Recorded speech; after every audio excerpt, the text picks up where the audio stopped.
Welcome back to LimQ Plus, everyone. On this channel, I'm 100%ing Breath of the Wild by a bit every day until Tears of the Kingdom comes out, which is today in 58 days. I want to discuss mini-bosses in Tears of the Kingdom today, and just as a little disclaimer, what I'm going to be discussing today is not at all basically conclusively featured in the art book. I will again do the disclaimer that I've seen it, but I'm discussing it outside of the information, just to preface it with this. At first I want to start talking about the mini-bosses in Breath of the Wild anyway. The entire reason I thought of this is because I'm doing the Tava Jin Shrine here. Rivali's Gale is now ready. Thank you, Rivali. Where I have to, well, technically defeat, I guess, 3 Hinoxes. I'm not going to defeat a single one of them because I don't have any weapons, but you can simply steal their orbs as well. Which is obviously one of the mini-bosses in Breath of the Wild. And mini-boss definition is a little bit interesting. I'd say right now what we count as mini-bosses are the boss enemies that have a separate health bar, like Hinoxes, Taluses, and Moldugas. Yes, there's different kinds of Hinoxes. There's like the skeleton version, the Stalnox, and there's different types of Taluses. But that's pretty much what we would count as mini-bosses. Now, most people would argue that Lionels are stronger than any of them, and I agree. But Lionels do not have a separate health bar. I will still count, for the purpose of this video, I will still count the Lionel as a mini-boss. Because again, I think it's probably stronger than any of the other ones. And probably most people's favorite. So those are what I would consider mini-bosses in Breath of the Wild. I always thought it was kind of weird how there's literally 40 Hinoxes and Taluses, but only 4 Moldugas. I guess, obviously because they only appear in the desert. That does make sense. They can really, I guess they could have put, honestly, they could have easily put one in the snow area, like a snowy Molduga. I think that would have worked out. Not sure why there's only 4, especially in the context that there's something in the game called Kilton medals, which some of you probably collected. You get them by defeating each mini-boss of the respective kinds, so 40 Hinoxes if you defeat all of them. You get the medal, 40 Taluses, and then 4 Moldugas, which is relatively easy to do because they're basically all next to each other in Gerudo Desert. It's kind of weird how Moldugas count for that. You get like a full-on medal for defeating all Moldugas, but you get nothing for defeating all Lionels. I can only assume that the decision-making here was that Nintendo said, oh, we want to keep Lionels completely optional. Maybe they're like too challenging, but I doubt it. It's just a weird decision-making. Now, we have seen one, I guess 2, almost I want to say 3 of these mini-bosses return in Tears of the Kingdom. We've seen Hinoxes. They now have different orbs around their neck. They don't have these Sheikah orbs anymore. At least one of them we've seen with like a green orb around their neck. And they have slightly changed in the sense that I think their horns are also different, just like most enemies we've seen. But for the most part, their movements still look pretty much the same. They still had the big open eye, which I'm assuming is still going to be a weakness for them. So Hinoxes definitely seem to be back in some form. The next enemy we've seen return... Actually, we have completely seen them return. I was thinking about Taluses next, which we have seen as a home for Bokoblins, building an enemy camp on top of them. So that's definitely a thing. But... we've also seen Link fight a Talus, a classic Talus, inside a cave. I've never actually seen this guy follow me this high up. So I'm kind of curious where he's gonna go now. Okay, now he's just bored, that's why. That's as far as he wants to go. Bye. I remember finding my first Hinox and I was scared like crazy. They're super scary. Once you realize how easy they are though, it's not that bad anymore. Now, we have actually seen Taluses. Link uses his like bomb launcher. By the way, I think it's hilarious how Nintendo keeps posting about Tears of the Kingdom like every single day, and they keep using the same screenshots because they're not revealing anything else. And as much as I can despise Twitter comments, the Twitter comments there are pretty hilarious. There's some pretty serious ones accusing Nintendo of like not showing enough and thinking the game will be a disaster because they show the same screenshots, which is obviously stupid.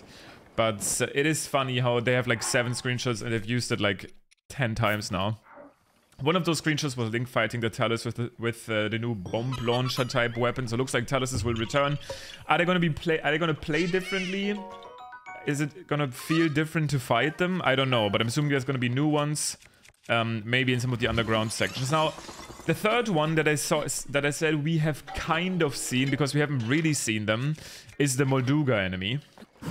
We have seen this one shot in the Gerudo Canyon where sand is flying around like crazy, and some people have deducted from this that that could be either multiple Moldugas or one like huge Molduga, like a giant one, even though we have seen in the DLC the Moldu King enemy, which you would assume is the most mighty of all the Moldugas. There have been different theories for what that cloud in the Gerudo Canyon area would mean. I think it is fairly likely that that could be a Molduga. Will they be changed at all? I don't know. I feel like so far, the entire reason I'm making this video is because I'm a little concerned about the mini-bosses. I am hopeful for Tears of the Kingdom, but I'm a little concerned about the mini-bosses, mainly because we've seen Hinoxes look exactly the same, just with a different orb. We've seen Taluses look exactly the same. Link is using his bomb launcher this time to fight them. And then we've seen Hinox, we've seen potentially Moldugas. We don't know if they have changed. Now, we have seen things like the huge Iron Golem, which you would assume is a mini-boss, maybe even a full-on boss.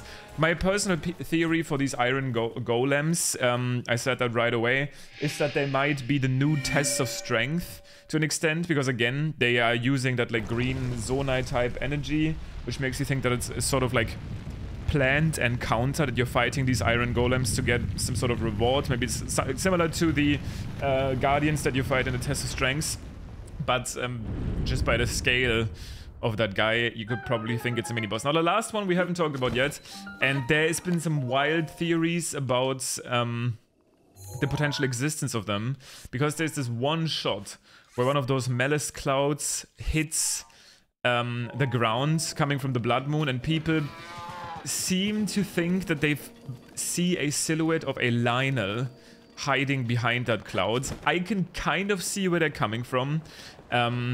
Now, the theory that I've heard is that people say, oh yeah, it's like a Lionel combined with like Guardian arms, like a Guardian, like ancient Lionel or whatever, which I think in theory could be really scary and cool. But I wouldn't go as far as to say, oh yeah, Lionels will definitely return.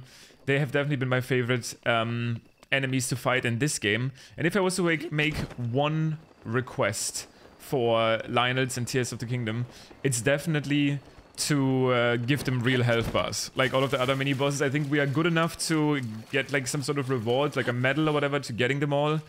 I guess maybe this is actually another point that I was thinking about before. Maybe they didn't give them especially like a big health bar to be like, oh look, this is just like, because it does make your first encounter with the Lionel especially memorable. If you just think, oh, this is like a normal enemy, right? Like no special health bar, but they look scary, and then they turn out to be like so strong.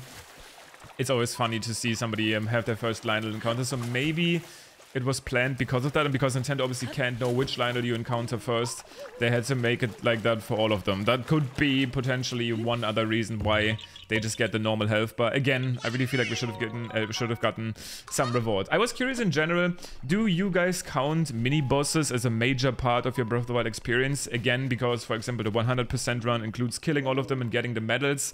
I wasn't really after them personally in my casual playthrough, but afterwards in speedruns I think it's a really cool thing to seek out all of the mini-bosses and find efficient strats to killing them. But I'm a little bit concerned. Again, we haven't probably seen all of them yet, but if it's just Hinoxes, Taluses, Moldugas again, and they play pretty much the same, I think that would be a little underwhelming. But knowing the Zelda team, that probably won't be the case, and we'll get some entirely new mini-bosses. As long as we also get new actual bosses, that's fine with me. Now, I don't know why I always struggle to find this cave. I think I literally just missed it by a little bit. There's one cave with a Korok in here. That's how I'm going to be ending today's episode. I might make it to... I'm gonna intentionally do it under 10 minutes today just to prove my point. Oh, maybe not, if I can't break this. What is going on? Okay, now this looks like I'm actually stretching the video, but no.